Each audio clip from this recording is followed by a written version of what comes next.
নিউটাউন টুডেতে সকলকে স্বাগত। আর এই মুহূর্তে দেখতে পাচ্ছেন সেই ভাঙড়ে আই লাভ মোহাম্মদ ব্যানার খুলে দেওয়ার কারণে কিন্তু পুলিশের বিরুদ্ধে অভিযোগ যে আই লাভ মোহাম্মদ ব্যানার খুলে দেওয়া হচ্ছে, তারই প্রতিবাদে কিন্তু একেবারে কাশীপুর থানার সামনে উত্তালক হয়ে উঠেছে। আপনাদের দেখানোর চেষ্টা করছি কাশীপুর থানার সামনে একদম বিশাল মানুষের ভিড় জমেছে। আপনাদের সরাসরি দেখানোর চেষ্টা করছি বিশাল মানুষের জমায়েত, কিন্তু এখানে রীতিমতো মানুষের ভিড় জমেছে। আপনাদের দেখাচ্ছি তারা রীতিমতো প্রতিবাদ জানাচ্ছে যে কি হয়েছে, কেন, কি বৃত্তান্ত, তাদেরকে কেন এই ব্যানার খুলে দেওয়া হয়েছে, তারই প্রতিবাদে কিন্তু মূলত এখানে লেগেছে তারা। আপনাদের দেখানোর চেষ্টা করছি আপনাদেরকে এই ব্যানার নিয়ে রীতিমতো ভিড় জমিয়েছে।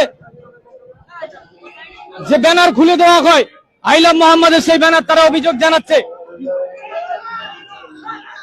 দেখতে পাচ্ছেন সরাসরি আপনাদেরকে দেখাচ্ছি একদম ভাঙড়ের সেই কাশীপুর থেকে যে আই লাভ মোহাম্মদের ব্যানার লাগিয়েছিল রাত্রে, সেই ব্যানার খুলে দেওয়া হয়। সেই ব্যানার খুলে দেওয়ার কারণে কিন্তু বিশাল কিন্তু মানুষের জমায়েত হয়েছে। কি হয়েছে, কেন এই ব্যানার এই প্রশাসন লোকজন খুলে দিয়েছে আমাদের ব্যানার।